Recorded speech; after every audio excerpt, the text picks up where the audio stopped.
Hi guys, आपका स्वागत है आपके अपने show MK talks for investment in Hindi में। कैसे हैं आप? बेटा, कार्यक्रम की शुरुआत करेंगे एमके स्टॉक टॉक से और आज हम बात करेंगे उस कंपनी की जिसका दिल बड़ा है, बड़े दिल वाली कंपनी।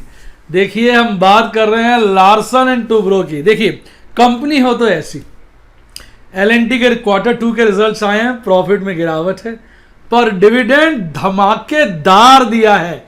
ये अच्छी कंपनियों का एक स्टाइल होता है। बुरे वक्त में वो स्पेशल डिविडेंड डिक्लेयर कर देती हैं, ज्यादा डिविडेंड डिक्लेयर कर देती हैं। वो ये बताने की कोशिश करती है, चिंता मत करो, ये बुरा वक्त टेम्परेरी है। क्या आप मेरी बात से सहमत हैं? सहमत है तो ठोक दीजिए लाइक पे अंगूठा और कमेंट में बताइए कि आप मेरी बात से सहमत हैं कि नहीं। आइए Q2 के रिजल्ट्स की बात करते हैं। नेट प्रॉफिट 45% गिरे हैं और गिरकर 1410 करोड़ हो गए हैं, परंतु कंपनी ने मेरी जान 18 रुपए का डिविडेंड दिया है। ये होती है खुले दिल की बातें। भाई, बात करें कंपनी के कंसोलिडेटेड नेट प्रॉफिट की तो उसमें भारी गिरावट देखने को मिली।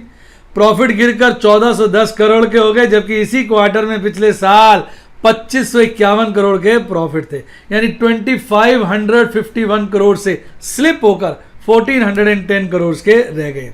लेकिन एक मजेदार बात बताऊं, ईटी नाउ ने एक पोल किया था और वो पोल कह रहा था कि इस कंपनी के प्रॉफिट 1344 करोड़ होंगे, 1344 करोड़। पर ऐसा नहीं, कंपनी ने मार्केट को बीट किया, मार्केट की ऐसी की तैसी कर डाली और प्रॉफिट ज्यादा का निकाल के दिखाया, 1410 करोड़ का, 1410 करोड़। बात करते हैं रेवेन्यू फ्रॉम ऑपरेशंस। साहब, उसमें भी गिरावट है। पिछले साल इसी क्वार्टर में थे 35,328 करोड़, 35,328 करोड़, जो इस क्वार्टर में 12.25% के आसपास खप से गिर गए हैं और गिरकर हो गए हैं 31,034 करोड़, यानी 31,034 करोड़ के आसपास। तो भाई, ये सारा का सारा हर्जाना कंपनी को भरना पड़ा है पैंडेमिक की वजह से। पैंडेमिक के चलते रेवेन्यू रियलाइजेशन पुअर रहा, हायर क्रेडिट प्रोविजन करना पड़ा कंपनी को अपने फाइनेंशियल सर्विसेज के बिजनेस में, क्योंकि हम मेरे भाई बात कर रहे हैं कंसोलिडेटेड प्रॉफिट्स की, तो उसके अंदर Larsen and Toubro finance holding company भी आ जाती है। एक्सेप्शनल आइटम्स इस क्वार्टर में खासी बढ़ी। इंपेयरमेंट ऑफ फंड एक्सपोजर हुआ, हैविंग फॉर्जिंग फैसिलिटी का इंपेयरमेंट ऑफ एसेट हुआ, यानी जगह जगह कंपनी के जो काम चल रहे थे वहां पे कंपनी को इंपेयरमेंट करनी पड़ी। क्यों? क्योंकि सारे कार्यक्रम, सारे प्रोग्राम कंपनी के गड़बड़ा गए। कंपनी एक टॉप की इंफ्रास्ट्रक्चर कंपनी है, सारे प्रोजेक्ट एक बारी हॉल्ट पे आ गए थे। पर कहते हैं ना कि हर मुश्किल की घड़ी में होशियार लोग, मजबूत लोग और मजबूत हो जाते हैं। तो मेरे हिसाब से लार्सन एंड टूब्रो भी मेरे भाई ऐसी ही एक कंपनी है। कंपनी ने 18 रुपए का डिविडेंड दिया, सक्सेसफुल कंप्लीशन ऑफ डिवेस्टमेंट के चलते। कैश जनरेशन की बात करें इस क्वार्टर में तो खासी रोबस्ट थी और कंपनी ने जो प्रोसीड्स मिले divestment of electrical and automation business, उससे भी खासा पैसा कंपनी ने जनरेट किया। आइए कंपनी की ऑर्डर बुक की बात कर लेते हैं। कंपनी ने इस बार 28,039 करोड़ 28,039 करोड़ के ग्रुप लेवल पर नए ऑर्डर बैक किए। अगर सीक्वेंशियल बेसिस पर देखा जाए तो जो ये इंक्रीज है 19% का है, पर अगर आप ईयर ऑन ईयर बेसिस पे देखोगे तो भाई साहब 42% का डिक्लाइन है। बात समझे? यानी सितंबर क्वार्टर इस साल को पिछले सितंबर क्वार्टर से कंपेयर करोगे तो 42% का डिक्लाइन है। सितंबर क्वार्टर को इससे पिछला क्वार्टर जून क्वार्टर से कंपेयर करोगे तो 19% का इजाफा है। तो ये बात है जो आपको समझनी पड़ेगी। तो कंपनी का ओवरऑल आपको मानना पड़ेगा, कंपनी का परफॉर्मेंस जो है इस दुविधा के चलते, इस परेशानी के चलते जो है कंपनी जो है उसके बावजूद भी कंपनी ने अच्छा परफॉर्म किया है। इंटरनेशनल लेवल की बात करें तो जो इंटरनेशनल ऑर्डर्स हैं कंपनी के इस क्वार्टर में, वो टोटल ऑर्डर्स जो हैं उसका 36% है। साहब, ये छोटी मोटी कंपनी ही नहीं है, ये गलती मत कर लेना आप। ठीक है, इसका कोई प्रमोटर नहीं है, ये इंस्टीट्यूशंस द्वारा ओन्ड कंपनी है, पर अपने आप में बहुत बड़ा और अच्छा और स्ट्रॉन्ग ग्रुप है। इसको कमजोर हल्का ग्रुप समझने की साहब कोशिश मत करना। ये मल्टीनेशनल कंपनी है, इसके प्रोजेक्ट सारे वर्ल्ड में चलते हैं।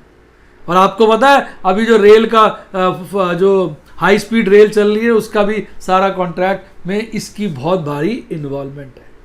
तो एक अच्छा शेयर है, मेरी पोजीशन इसमें बहुत स्ट्रांग है। मैं इसके अंदर swing trading, long term investment और ऑप्शन ट्रेडिंग सभी करता हूं और अपने स्टूडेंट्स के साथ लाइव डेमोन्स्ट्रेशंस के स्क्रीनशॉट शेयर भी करता रहता हूं। बात करते हैं बाजार आज और बाजार कल। और सबसे पहले निफ्टी बैंक, कहते हैं ना बड़े बुरी तरह से पिटाई लगाई। दोस्तों आज निफ्टी बैंक ने बड़ा कहते हैं ना धक्का दिया है। एक्सपायरी के चलते अल्टीमेटली आज 2% गिर गया। कल साहब बाजार बंद हुआ 24,769 पर, 24,769 पर। आज एक गैप डाउन हल्की सी ओपनिंग करता है 24,737 की, 24,737 की, पर खुलते ही कल की क्लोजिंग को पछाड़ देता है और 24,780 का पीक बनाता है। पर यह लेवल आज का हाईएस्ट था। उसके बाद थोड़ा गिर के रेंज में घूमता रहता है और फिर धड़ाम से गिरता है और गिर के एक बॉटम बनाता है 24,000 के आसपास की, 24,057 की, 24,057 की, फिर हल्का सा बढ़कर 24,232, 24,232 पे आपका निफ्टी बैंक बंद होता है। कुल गिरावट होती है 2.17% की, 2.17% की, यानी 537 पॉइंट साहब लालियाली में गिरकर बंद होता है। बात करें अगर इसके कंपोनेंट की तो 12 में से एक ही शेयर था जिसमें हल्की सी हरियाली थी। शब्दों में ध्यान दे, हल्की सी हरियाली, 20 पैसे की हरियाली। आरबीएल बैंक में ही हरियाली थी, वो 20 पैसे बढ़ा हुआ था। बाकी सब लालियाली में डूबे हुए थे। सबसे ज्यादा गिरने वाले शेयर में नाम आता है फेडरल बैंक का, इंडसइंड बैंक का, आईसीआईसीआई बैंक का, बंधन बैंक का, कोटक बैंक का, तो ये और एसबीआई का भी, ये साहब बैंक काफी गिरे हुए थे। आइए टेक्निकल चार्ट की बात करते हैं। तो देखिए जो 200 डेज का ईएमए है, 1 2 3 4 5 6 कैंडलें लगातार इस 200 दिन के ईएमए के ऊपर बनी है, थोड़ी ऊपर थोड़ी नीचे और उसको काटते हुए बनी है। ध्यान से गौर करिए और ये बड़ी सोचने की बात है। यानी ये जो इंडेक्स है अपने 200 दिन के ईएमए पे भयंकर तरीके से कंसोलिडेट कर रहा है। इस कंसोलिडेशन के बाद मुझे ऐसा लगता है कि ये एक अच्छी बढ़त ले सकता है, पर साहब मैं गलत हो सकता हूं, मैं इस बात को पहले ही कह देता हूं। कल को ये मत कहना कि सर आपने ये कहा था, कोई मैं दूरदर्शी थोड़ी हूं, मैं नॉस्ट्राडामस थोड़ी हूं। मेरे को लग रहा है, लॉजिक दे रहा हूं। बड़े समय के बाद ये 200 दिन के ईएमए पे पहुंचा है और टेक्निकल एनालिस्ट कहते हैं अगर 200 दिन का ईएमए क्रॉस हो जाए तो लॉन्ग टर्म बुलिश हो जाता है हमारा इंडेक्स। और ये वहां पर एक बड़ी लंबी कंसोलिडेशन ले रहा है, यानी मजबूती हासिल कर रहा है। जैसे चीता होता है ना, एक लंबी छलांग लगाने से पहले हल्का सा रुक जाता है, अपने आप को बैलेंस करता और फिर एक लंबी छलांग लगाता है। या दूसरा एग्जाम्पल बड़ा अच्छा लगेगा, तूफान आने से पहले एक अजीब सा सन्नाटा, अजीब सी शांति आ जाती है। तो देखना पड़ेगा कि इस कंसोलिडेशन के बाद, इस शांति के बाद ये इंडेक्स तूफान दिखाता है ऊपर की तरफ या नीचे की तरफ। ये एक अननोन बात है। बाकी मुझे लगता है ऊपर जाना चाहिए। लोकेशन कैंडल की सारी बुलिश है। अपर बोलिंजर बैंड हाफ एरिया में बन रही है। 50 डेज ईएम में मिडल बोलिंजर लाइन से ऊपर है। सुपर ट्रेंड बाय सिग्नल दे रहा है। कैंडलस्टिक चार्ट तेज है। एमएसीडी की बात करें तो वो थोड़ा सा विपरीत बात कर रहा है। वहां पर जो बुलिश क्रॉस है वो हल्का सा घट रहा है। आज का हिस्टोग्राम देखिए लाल है, यानी ये बेयरिश क्रॉसओवर बढ़ने की तरफ कोशिश कर रहा है। आरएसआई की बात करें, आरएसआई अपने आप में मजबूत है, 58 मजबूत आरएसआई होता है, पर गिरा है, आज कम हुआ है।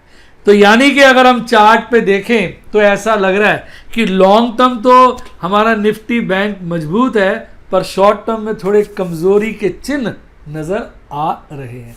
आपका क्या ख्याल है कमेंट में बताइए। साहब बात करते हैं निफ्टी 50 की, देश की आन बान और शान और हम सबकी जान।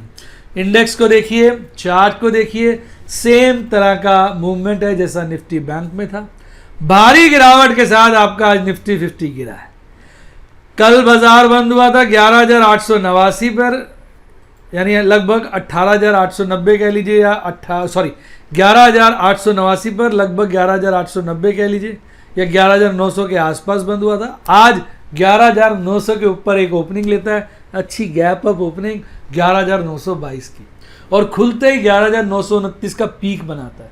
पर साहब यही आज इसका पीक था। उसके बाद जो गिरता है फिर थोड़ी देर स्टेबल रहता है, फिर धड़ाम से गिरकर एक बहुत नीचे का बॉटम बनाता है 11,684। जब इसने 11,700 काटा था, ट्रेडर्स की, इन्वेस्टर्स की मुंह से चीखें निकल गई थी। उनको लगा भैया ये स्क्वायर ऑफ करो, ये तो मामला गड़बड़ हो गया। जिन्होंने लॉन्ग पोजीशन बनाई थी उनकी हालत खराब हो गई थी, पेंटे गीली हो गई थी। पर उसके बाद थोड़ा सा बढ़कर 11,729 पर आपका बाजार बंद होता है। लगभग 1.34% गिरकर, यानी 160 पॉइंट के आसपास, 160 पॉइंट की गिरावट के बाद लालियाली में दुखी मन से आपको हाथ हिलाते हुए हौले हौले टाटा बाय बाय कर देता है। बात करें टॉप के 5 बॉटम के 5 शेयरों की, तो साहब आज केवल एक ही ऐसा शेयर था जिसमें 3% से ज़्यादा की तेजी थी, और वो था मेरी जान भारती एयरटेल। कल भारती एयरटेल पे वीडियो बनाई थी, मैंने बताया था बहुत हो गए इम्तिहान, और आज भारती एयरटेल ने माहौल ही बदल दिया। आज बाजार की शान आन बान कौन था? Bharti Airtel, followed by UPL, Hero MotoCorp, MNM और आइशर मोटर। सबसे ज़्यादा गिरने वाले शेयर में टॉप में एचडीएफसी था, और ओवरऑल ऐसे लगभग 3 शेयर थे जो 3% से ज़्यादा गिरे। HDFC, IndusInd bank, ICICI bank, तीनों फाइनेंशियल सेक्टर से रिलेटेड शेयर्स हैं। उसके बाद अदानी पोर्ट और महिटेक महिंद्रा में भारी गिरावट देखने को मिली। बात करते हैं जहां इसके टेक्निकल चार्ट की, तो साहब इसका तो कंसोलिडेशन और लंबा है। 1 2 3 4 5 6 7 8 9 10 11 12 13 14 15, लगभग 15-16 दिन से आपका निफ्टी 50 एक पर्टिकुलर रेंज में ही घूम रहा है। फ्लैट सा कर्व होता जा रहा है। और आज के कर्व में गड़बड़ी क्या थी कि आज की क्लोजिंग बोलिंजर बैंड की मिडल लाइन के नीचे हुई है, यानी लोअर हाफ में हुई है, जो थोड़ा सा कमजोरी को प्रदर्शित करता है। पर बहुत ज़्यादा कमजोरी नहीं है, क्योंकि 200 डेज और 50 डेज ईएमए से खासी ऊपर हमारी आज की कैंडल है। आज की कैंडल और परसों की कैंडल को ध्यान से देखिए, ऐसा लगता है उसने कल की कैंडल को दबोच लिया है। और आज की कैंडल और कुछ दिन पहले की एक लंबी कैंडल लाल देखिए, ऐसा लग रहा है सभी कैंडलें बीच की कैंडलों को दबोच के खा जाएंगी, उनको ओवर शेडो कर दिया है इन्होंने। कहने का तात्पर्य यह है कि ये एक 3 बड़ी कैंडलें ऐसा दिखा रही हैं कि जैसे बाजार गिर सकता है, और बहुत से लोगों का मानना है बाजार गिर सकता है। और इस वक्त निफ्टी 50 के चार्ट में कमजोरी ज़्यादा है, ताकत कम है। लेकिन साहब शेयर बाजार है जिसमें दिन का रात, रात का दिन होने में टाइम नहीं लगता। तूफान के बाद शांति, शांति के बाद तूफान कभी भी आ जाता है। तूफान ऐसा आता है कि उड़ा के ऊपर ले जाए या धरती में गाड़ दे। तो उसके चलते मैं यही कहूँगा कि बहुत ज़्यादा बाजार को प्रिडिक्ट करने की कोशिश मत करिएगा। दोनों तरीके के लिए तैयार रहिए। बाजार बढ़ेगा तो क्या करेंगे, घटेगा तो क्या करेंगे, तभी कामयाबी हासिल होगी। बात करें आपके एमएससीडी चार्ट पे, तो बुलिश क्रॉसओवर के दिन बीत गए हैं, बेरिश क्रॉसओवर अपने पूरे जोश पर है। आज का हिस्टोग्राम देखिए, कल के मुकाबले कितना स्ट्रॉन्ग लाल वाला बना है। आरएसआई की बात करें तो आरएसआई में भी खासी गिरावट है, 51 की आसपास आरएसआई पहुंच चुका है। 51 अपने आप में स्ट्रॉन्ग आरएसआई होता है, मीडियम लेवल पे आ जाता है, लेकिन फिर भी गिरावट भी है, और 51 थोड़ा मिड में आ गया है, तो कहीं ना कहीं संकेत दिमाग में डालता है। अगर आप समराइज करें तो ओवरऑल बाजार में निफ्टी 50 के पॉइंट ऑफ व्यू से कमजोरी के चिन्ह ताकत के चिन्ह से ज्यादा है। पर इसका मतलब ये नहीं है कि बाजार जरूर गिरेगा। बाजार सदा शॉक देने में माहिर है, यही बाजार की कहानी है, शॉक एंड सरप्राइज। ये बाजार का फीचर है जो इसको एक अनोखा सा रूप दे देता है, जिसकी वजह से हमें बाजार में कहना चाहिए मजा आता है। बात करते हैं ऑप्शन चेन एनालिसिस की। तो ऑप्शन चेन एनालिसिस में अब तो बस कल का ही दिन बचा है और हमारी अक्टूबर की चेन एनालिसिस खत्म हो जाएगी। अगर आज आप देखें तो कॉल के लेवल पे आप देखेंगे 12,000 और ज़्यादा मजबूत हो गया और 11,900 सेकंड हाईएस्ट पे आ गया। फर्स्ट पे 12,000, सेकंड हाईएस्ट पे 11,900, दोनों पर आप देखेंगे कॉल राइटिंग दबा के की गई है, यानी 11,900 एक्सपायरी पे काटता हुआ डिफिकल्ट लग रहा है। इवन 11,800 पे भी आप देखेंगे कॉल राइटिंग जबरदस्त हुई है। तो कहीं ना कहीं बाजार 11,800 के नीचे ही कल बंद होना चाहिए, ऐसा कुछ नजर आ रहा है। पर बाजार सरप्राइज देने में माहिर है। बात करें पुट के ओपन इंटरेस्ट की, पुट का ओपन इंटरेस्ट कल हाईएस्ट था 11,000 के लेवल पे, आज है 11,500 के लेवल पर। तो अगर पुट और कॉल दोनों को मिला लें तो ऐसा लगता है कि सब कुछ अगर नॉर्मल रहा कल तो बाजार कहीं 11,500 और 11,800 के बीच में क्लोजिंग लेगा। पर कल कोई धमाका हो जाए, अच्छा तो भाग जाएगा, बुरा तो गिर जाएगा। यह बाजार की खूबी है। बात करें अगर थियोरी ऑफ मैक्सिमम पेन की, तो साहब मैक्सिमम पेन 12,000 पे है, वहां पर सबसे ज्यादा पेन है। तो थियोरी ऑफ मैक्सिमम पेन तो कह रही है 12,000 पे बाजार बंद होना चाहिए, पर सेकंड हाईएस्ट 11,800 पे है। पर अगर कॉल पुट सबका data with theory of maximum pain देखा जाए तो 11,800 एक बीच का लेवल लगता है जिसके आसपास बाजार बंद होना चाहिए विदाउट एनी गारंटी। साहब गारंटी शेयर बाजार में नहीं है, गारंटी आइसक्रीम वाले के पास होती है, वही गारंटी के रेट पे आपको आइसक्रीम बेच सकता है। ये बात करते हैं आपके प्यारे राज दुलारे एफआईज डीआईज की। तो एफआईज डीआईज आज भी अपनी कहते हैं ना कि होश में ही काम कर रहे हैं। एफआईज ने पलटी मारी, कल नेट बिकवाली की थी, कल नेट खरीदारी की थी बड़ी 3500 करोड़ की, 3500 करोड़ से ज्यादा की। उसके विपरीत आज 1130 करोड़ की नेट बिकवाली करी है और बाजार में हिला दिया है बाजार को। और हमारे डीआईज ने पलटी बदली है, कल भारी बिकवाली की थी 1570 करोड़ की और आज हल्की सी खरीदारी करी है 1.5 करोड़ के आसपास की। दोनों भाइयों का जोड़ कर लिया जाए तो कल तो भारी बिकवाली नहीं थी, खरीदारी थी। भारी खरीदारी निकल के आई थी लगभग 2000 करोड़ के आसपास की, और आज भारी बिकवाली निकल के आई है लगभग 1129 करोड़ की। तो भाई साहब कमाल के हमारे एफआईज डीआईज, कभी इधर कभी उधर। काम करना सीखना है तो सदा एफआई डीआईज से सीखो। आज का दिन हमने पेशेंस से गुजारा। आज के दिन अगर आप देखेंगे तो मैंने जो ट्रेड किए उसमें एक ट्रेड किया लॉन्ग टर्म इन्वेस्टमेंट का, डेमोन्स्ट्रेशन दी डायमंड के स्टूडेंट्स को और सफायर के स्टूडेंट्स को। 5 ट्रेड किए मैंने स्विंग के, डेमोन्स्ट्रेशन दी लाइव एमरल्ड के और सफायर के स्टूडेंट्स को, और एक बहुत जबरदस्त साहब बड़े अच्छे रेटों पे बड़ी बढ़िया पुट बेची और उसका लाइव डेमोन्स्ट्रेशन दिया प्लैटिनम और रूबी के मेंबर्स को। अब कल है सारा गेम, कल भारी मार्जिन फंसेगा, कल फिर उसके बाद मार्जिन रिलीज होगा, नया महीना शुरू होगा। देखते हैं कल क्या होता है। उम्मीद करता हूं वीडियो का मजा आया होगा। वीडियो का मजा आया तो लाइक ठोकिए, मुझे एंकरेज करिए। मैं इतनी मेहनत करता हूं आपके लिए, आपका भी फर्ज बनता है कि अंगूठा ठोक दें और लाइक दे दें।